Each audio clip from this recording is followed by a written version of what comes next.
आज दिवसाची सुरुवात पहाटे 3 वाजताच झाली, कारण आज होत्या माझ्या घरी सुवासिनी. त्यामुळे लवकरच उठून स्वयंपाकाला लागले होते. पुरणावरणाचा स्वयंपाक करायचा होता, त्यासाठी इथे पुरण पण शिजलेलं आहे आणि सोबतच इथे बघा दिवस पण उजडायला लागला. आणि पुरणावरणाच्या स्वयंपाकात महत्त्वाची गोष्ट म्हणजे मेथीची भाजी, ती पण केली. पुरणपोळ्या वगैरे सगळं स्वयंपाक 7:30-8 माझा रेडी झाला होता.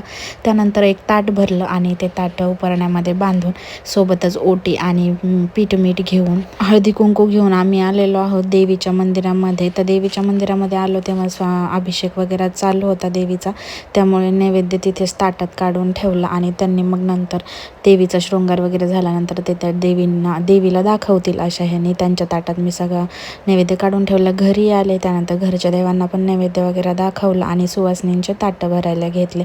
सुवासिनींचे ताटं वगैरे भरून झाले आणि सुवासिनींना जेवू घातलं. तर खूप छान वाटलं मला आज सगळ्या सुवासिनींना जेवू घालून.